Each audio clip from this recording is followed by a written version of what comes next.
Howdy, Jimmo 415 here with another unique digital clock.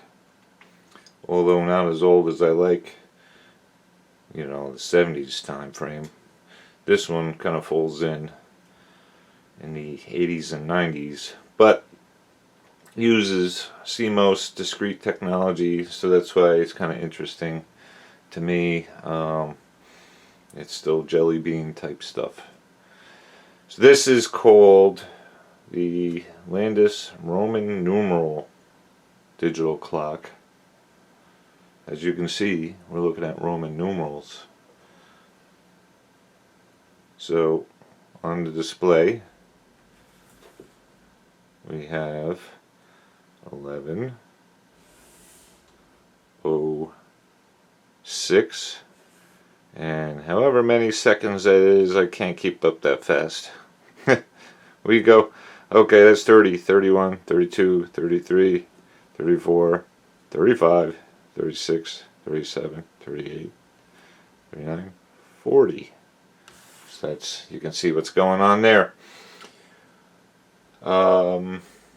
This was possibly sold as a kit and featured either in Special Projects magazine or Hands-On Electronics magazine, from what I hear. I'm not familiar with those magazines, but that would have been in the 1984 time frame. It was also sold through Heathkit, a website called Chrono Art, and since its inception of 1971, obviously there's no internet back then, so most likely magazine and mail order type situation. And a third venue, Electronics USA, or possibly under the name White Rock Products in the 90s. And I think that was possibly 96 to 2001 era that he carried this clock. That would be Jack, which is now known as Electronics USA. He carried this clock for a little while on his website. So it measures in at 18 inches by 4 inches by 3 inches deep, rough dimensions. And an individual named Harry Landis out of Massachusetts designed this and sold this. And the interesting thing is, and we'll go inside in a little bit, he really boasted this clock as to be reliable, like lifetime reliable. And if he's still around and you still have one of these clocks, send it to him and he'll fix it. But in the inside of this cabinet, there should be stapled in some paperwork, a letter, as well as a schematic. And like I said, it uses all discrete CMOS common jelly bean ICs. We'll get into that in a second. The case is made mahogany, really nice finish, and that's about all we could say there.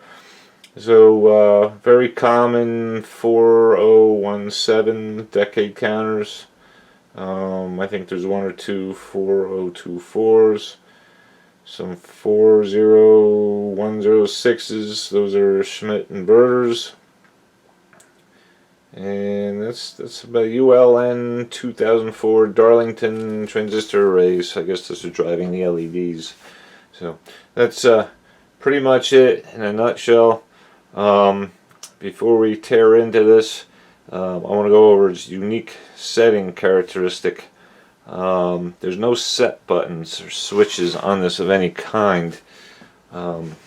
It's very unique, and for the time frame this was made, very unheard of. It's got little, almost like neon bulbs soldered into the circuit board, but they're not neon. They're mercury switches. Very, very interesting why that was chosen to be the avenue to set this clock. We all know mercury not really being anything they like to put in products anymore. So basically it's a tilt one way or the other to get this thing set. So if we tilt right, notice the seconds, Okay, I tilt a little further, and a little blinking 1 goes away. I was on the hairy edge. But basically we're at 0 seconds, and then I bring it back down. It'll start counting. And you just bring it up again, out. Okay, so you can really dial in the seconds, like in some of the other digital clocks we feature here. Now, tilting the other way, it's 2-stage. There'll be a fast and then a slow and a fast set. So the first stage will tilt up. Okay, you can see how the seconds are going. Alright, you see the minutes, they're counting up. The hours, not really doing much, right? Okay, so let's tilt up almost vertical. Now you can see the minutes really going nuts. And now we're getting hours counting. So this is how you actually set the clock. Bring it back down to 45 degrees. We're still in the slow set, and then back down to horizontal, and that's the time we ended up at. So that's how you set the clock. I'm a little slow in reading Roman numerals, so pretty much have to start at a time or count that I can relate to, and then count up from there while watching it. But you get used to it. So it's interesting. Another conversation piece, right? So hang on there. We'll be right back with the inside. Okay, so basically 4 screws. It took about a minute. And then things slide apart. So if you notice, some paperwork stapled inside. So this should be the letter from Harry Landis with his contact information, and also a schematic. So a couple of clocks that I've built have done the same thing too, for people in the future, if should they decide to rather send it in a landfill, to actually take the time and do the maintenance or indoor repairs. So it's very handy for that purpose.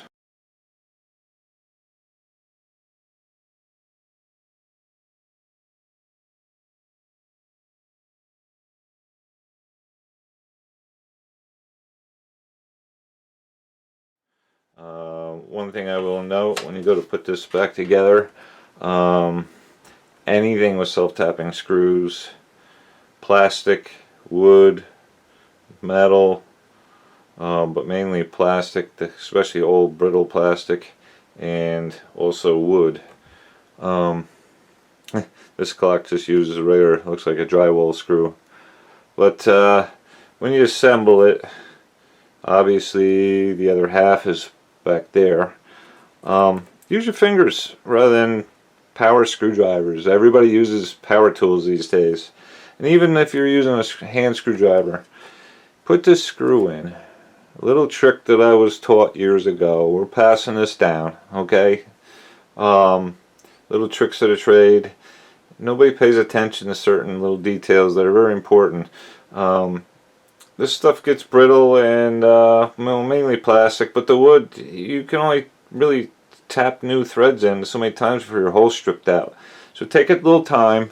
It's really no big deal.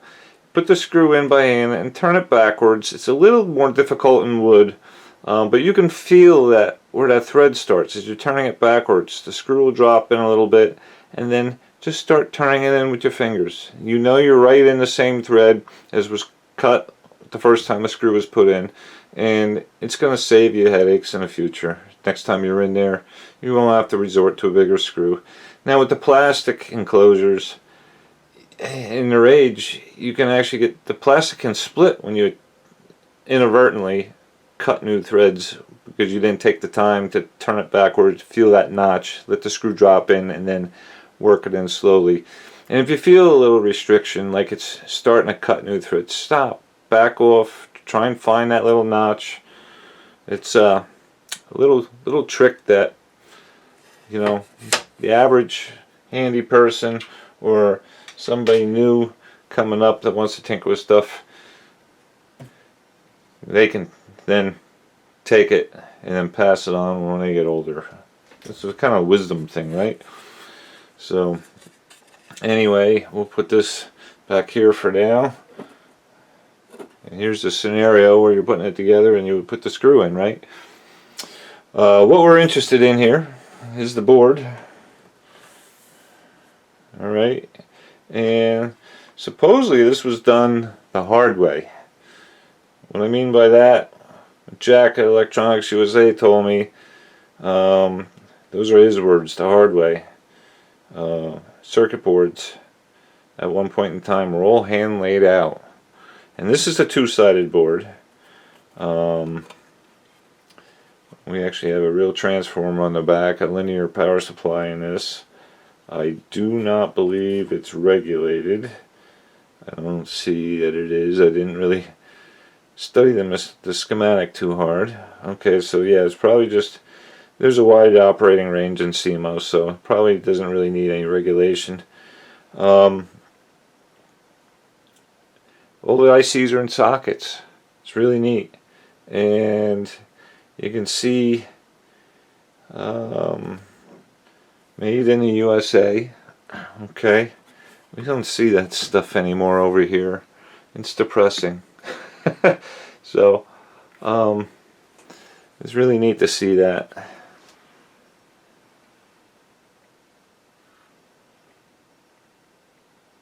And the socket ICs, and the most notable thing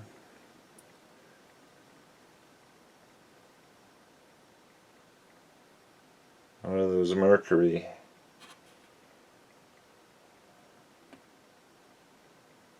switches there. You see a little globule of mercury in there. So that's in the setting circuits. Those little guys there, right? So, and there's one up in the upper right corner as well. Jiggle, jiggle, jiggle. Liquid metal.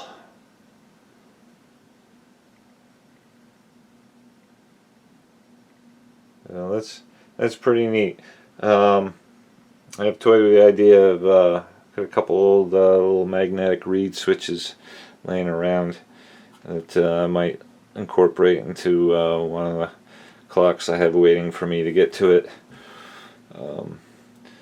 But that's pretty much all this about all this clock here. I think they retailed in the $170 range.